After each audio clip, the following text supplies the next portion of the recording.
Le faly miarabantsika tsiraray avy ny tokantrano dia mirary ny fedanan Jesosy ho amintsika. Raisitsika ny ten'Andriamanitra ao amin'ny Kolosiana toko voalohany ny andiny fahaenina ambin'ny folo.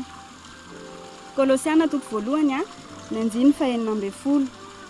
Fatao aminy no nahariana ny zavatra rehetra any an-danitra sy ety ambonin'ny tany, dia ny hita sy ny tsy hita, na ny fiandrianana, na ny fanjakana, na ny fanapahana, na ny fahefana, izy no nahariana ny zavatra rehetra sady ho azy izany. Ny tena raisitsika ilay hoe sady ho azy izany. Ny ten'Andriamanitra dia manambara fa ny zavatra rehetra izay no hariana dia natao anazy. Raha mijery ny tantarany fahariantsika any amin'ny Genesis, rehefa nahary an'izao zavatra rehetra izao Andriamanitra dia nilaza izy hoe tsara. Fa rehefa nahary ny olombelona izy dia niteny hoe tena tsara. Zasy ianao dia noharian'Andriamanitra ary tena hitany fa tsara izany, tena tsara ary ho anazy. Betsakitsika no mieritreritra hoe noharian'Andriamanitra ho an'ny tenantsika fotsiny, na hoe hiaina ho amin'ny fiainantsika sy amin'izay zavatra mahafinaritra antsika sy amin'izay tanjona entintsika mivoatra amin'ny fiainana. Fa eto ny ten'Andriamanitra tena manambara fa nohariana zasy ianao ho anazy. Izany hoe izy no nanapa-kevitra fa hary sy hahary ianao dia ho anazy.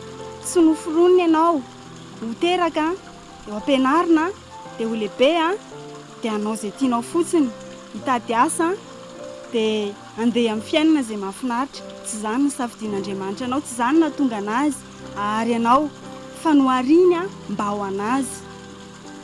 Tsy fantatra ianao raha efa nandinika ny ten'Andriamanitra ao amin'ny Kolosiana io, fa raha ho anahy manokana dia nisokafan'ny Tompo mihitsy ny masom-panahiko hoe zakay matoa velona eto ambonin'ny tany, dia ny tanjony namoronan'Andriamanitra anahy dia ho anazy, tsy ho an'ny tenako. Betsaka mantsy tsika no izay mihitsy hoe tonga eto ambonin'ny tany 70 na 80 taona dia izay tiako ny ataoko. Mety hoe kristiana ihany fa manao izay tiako izay mahafinaritra anazy, izay hivelarako.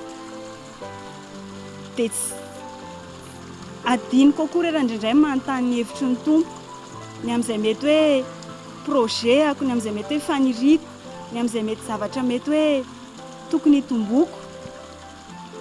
Fa androany ten'Andriamanitra tena mampahatsiahy antsika hoe noforoniny ianao ho anazy. Voalohany indrindra tsy noforoniny ianao ho an'ny zanakao, na ho an'ny vadinao, na ho an'ny asanao, na ho an'ny hoe mipiraita-po aminao nandray aman-drenao, fa noforoniny ianao ho anazy. Noforoniny ny zako ho anazy. Ianao ngamba ny mahatsikaritra an'izany hoe indraindray ny fiainana tsy arakaraky ny zavatra nalaminao, ary Andriamanitra tena hiendry mihitsy satria izay maha-Andriamanitra anazy, manao izay tiany izy. Izay ny voalazana any amin'ny Salamo fa 5:10 izy hoe ao an-danitra ao izy dia manao izay tiany. Tompony fahendreny izy ary soary izy. Fa nanao izay satria manjary mihevitra hoe izaho ny tompon'ny fiainako dia izay tiako atao ny ataoko. Hany ka rehefa tsy mifanaraka amin'ny eritreritro na amin'ny fisainako na ny zavatra ny programmeko na ny alaminiko ny fiainako, dia midongy amin'Andriamanitra, dia manontany an'Andriamanitra ahako hoe fa maninona kosa ara ny fiainako loatra amin'izao. Dia mampiantso an'Andriamanitra tahaka ireny eny amin'ny tribunal ireny, mampiantso anazy hoe za kosa ve mivavaka dia ohatran'izao ny fiainako, fa maninona ny ataonao an'izao, fa maninona ity, ary ahoana le anahy, ary ahoana le izao. Dia adinitsika ilay ten'Andriamanitra milaza hoe noforoniny za ho azy. Rehefa manomboka sokafan'ny Tompo ny masontsika amin'izay hoe za ane ka tany manga na sy ny fofinaina, afaka manapa-kevitra izy na izao dia izao ihany ary ho atsahatra amin'ny fitepony foko dia vitany amin'ny fisika eto ambonin'ny tany, dia eritreritra dia andanjalanja izay vao amoaka vava nandeha hibedibedy an'Andriamanitra. Jeremia 7:10 dia tena milaza ny amin'ny tantarany ilay mpanao tany manga sy ilay tany manga mihitsiny. Iza moa za izay tany manga mandeha hiteny hoe maninona no ataonao tahaka izao, ry havana. mila apetratsika amin'ny toerana mampamorona azy Andriamanitra. Marina fa raintsika izy, mividy atsika izy, sarobidy aminazy tsika, fa tsara tsy hahivintsika mandrakariva ny toerana izay misy atsika eo anatrehan'Andriamanitra. Vovotany namindrana fo ary tsy manana zo hibedibedy an'Andriamanitra tsika, tsy manana zo hitaky ny ninona amin'Andriamanitra tsika, fa zara ary tsika mivonjen'Andriamanitra, zara ary tsika namindrano fo ary tena hoe tombony lehibe ho atsika izany hoe hiaina hiaraka aminazy mandrakizay zany.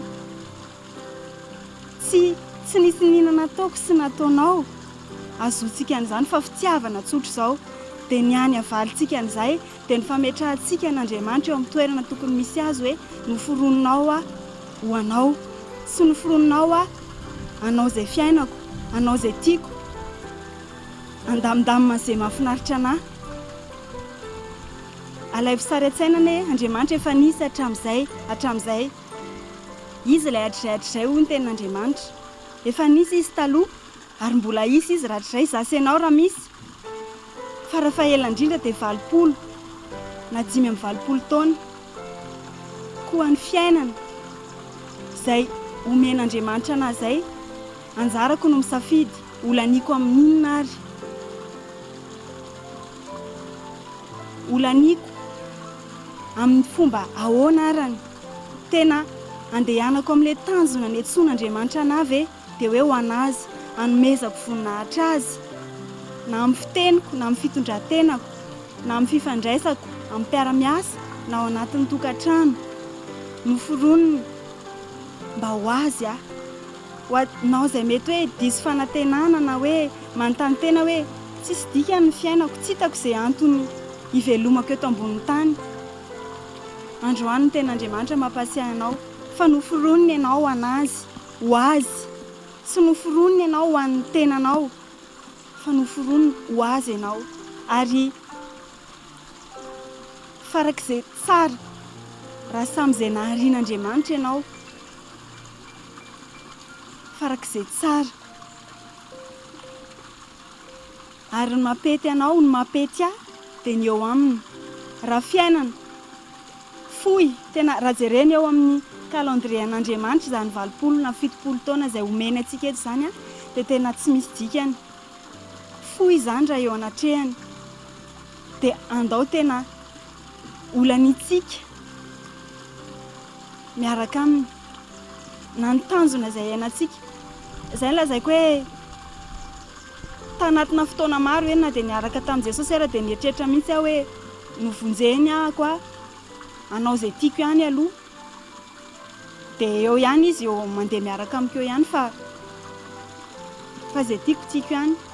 Fa rehefa manomboka nisokafa ny masompanahiko hoe ho azy ahako dia manomboka miovana ny fomba fijery ny fiainako ary raha tsy nandeha arak'izay nieritreretiko ny zavatra mitranga, tsy arak'izay efa noalamiko hatramin'izay sy fieritreretan'ny saiko sy ny fieverako dia tsy ametsiny satria izany tsy mahay tsy nahay namorona na dia vitsika ary, tsy nahay namorona na dia taova anankiray farak'izay kely indrindra ary. Noho izany tsy manana zoany amin'ny metsiny an'Andriamanitra ho anao izay mety hoe tsy faly amin'Andriamanitra, ho anao izay mety hoe tezitra amin'Andriamanitra satria nandamindamina izay ny heverinao ianao. Androany izy mampasiahy ianao, mampasiahy ahy, fa noforoniny ho azy ianao ary ho amin'ny tanjona ho azy. Ny ten'Andriamanitra koa milaza any amin'ny Psalamo any hoe izao olana noforoniko izao izy no hanambara fiderana. Ary ny boky Hebreo dia milaza an'izany koa hoe ny vokatry ny molotra,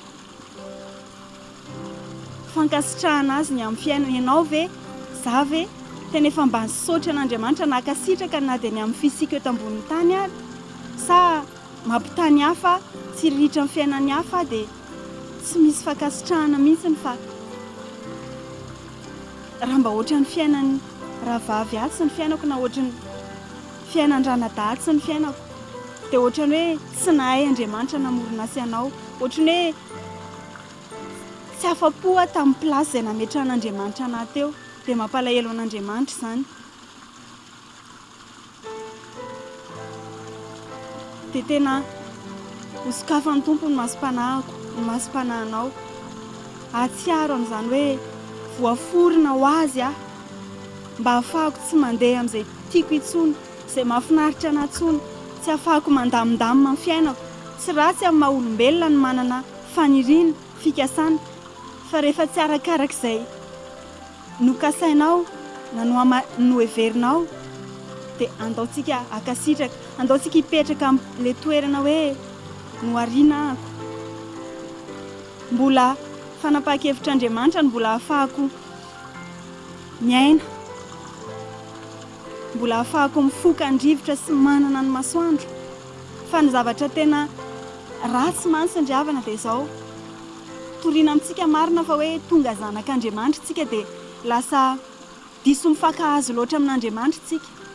Any ka ny fomba firesakantsika amin'Andriamanitra raha dia adintsika hoe Andriamanitra mipetraka eo amin'ny seza fiandrianana izy, ary araka ny voalaza any amin'ny Apokalipsy 4 any dia raha ny seza fiandrianan'Andriamanitra dia tsy hainy maso jerena akory ary.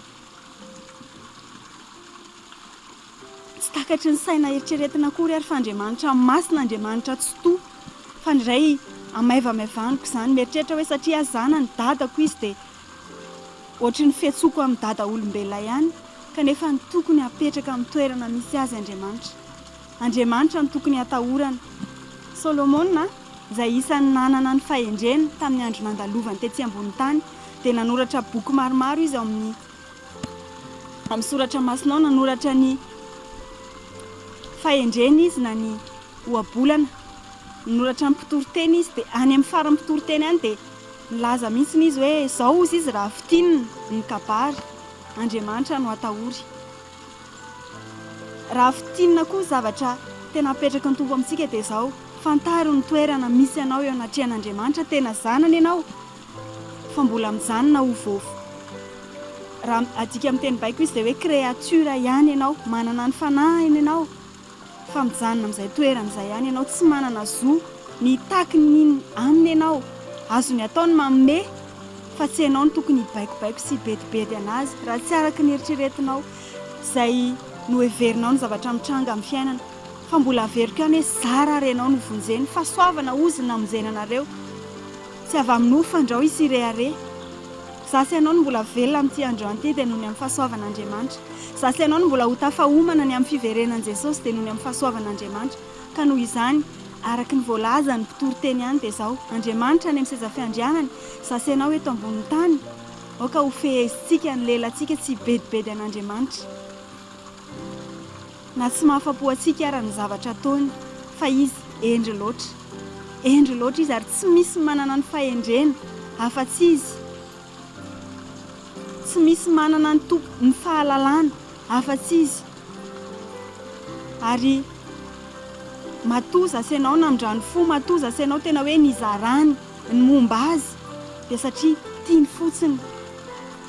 Tsy nila torohevitra vaty amiko na avy any aminao izy, tsy nisy ninona nilainy taty amiko sy taminao. Raha manapa-kevitra ry izao dia izao hoe sorina tsika tsy ho asiana intsony dia azony atao izany. Dia izany teny izany anie tena atonga asy ianao tena andiny tena, atonga asy ianao tsy hanana avonavo tsy eritreritra hoe izao amin'ny maha izao izany toy izao dia satria tsy fantatro. Nanao an'izao nanao an'izao nanao an'izao, na ho anao izay efa nanana an'i Jesosy izany, na ho anao izay mbola tsy manana azy fa mandeha amin'ny herin'ny tenanao sy amin'ny fisainanao sy ny amin'ny fahendrenao. Indray androany tsika dia hifanena amin'Andriamanitra eo amin'ny seza fiandrianany voninahiny, hiatrika azy. Ny bokin'ny Apokalipsy dia milaza an'izany hoe na ny kely na ny lehibe dia hijoro eo anatrehan'ny seza fiandrianana fotsy, ho adinina amin'izay rehetra natao. Ka dia mbola tsy tara, mbola fotoana androany ahafahako manitsy izay tokony ho ahitsy raha efa nanana an'i Jesosy fa mety nitoetra tao anatin'izay tsy fahafapo.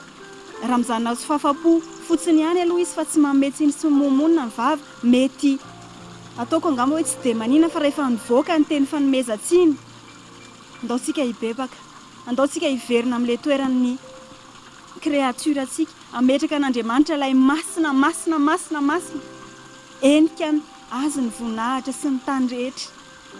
Ary ahatsiaro hoe noforoniny azy tsy noforoniny ahako ho an'ny magazinina ho an'ny télé sy noforoniny aho ho an'izay mety hoe olona tiako akory ary fa noforoniny aho ho azy hanome voninahitra azy amindra ny fahalemem-panahiny ny fahatsarany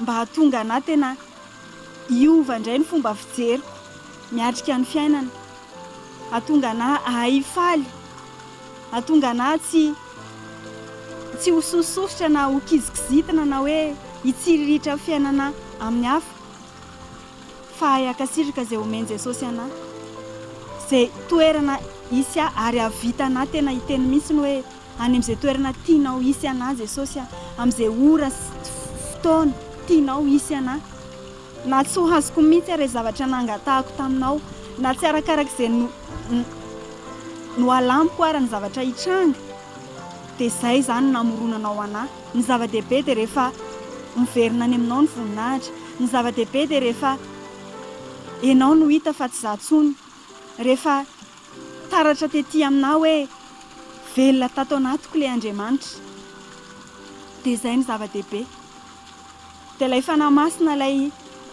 efa nampanantenan'i Jesosy hoe hitarika antsika amin'ny marina rehetra andresy lahatra antsika any amin'ny fahotana hahatonga antsika tena hiaiky ao anatin'ny fahadisoana hitohy hanazava antsika ary ho tadidintsika hoe noforonon'Andriamanitra ho azy tsika tokony handeha ao anatin'ny fahatahorana sy ny tahotra azy tsika ary tsy maiky tsika hanenjika ministera lehibe tsy maiky tsika ay tenin'Andriamanitra marobe na hitohy rehetra sy roa fa maiky tsika akatoa maiky tsika tena hitondra vokatra maiky tsika tena hitaratra ny toetran'i Jesosy ary hamerina ny voninahitra any aminazy hanana an'ilay fanetretena tena izy tsy ilay fanetretena kisarisary fa tena fanetretena tena avy aminazy zany hoe mametraka na amin'ny toerany vovoka izy Andriamanitra za vovoka sy lavenina izay no ariny tamin'ny fahasoavana dia ho azy irery ihany ny voninahitra ho azy ilay efa hatramin'izay ka ho mandrakizay amen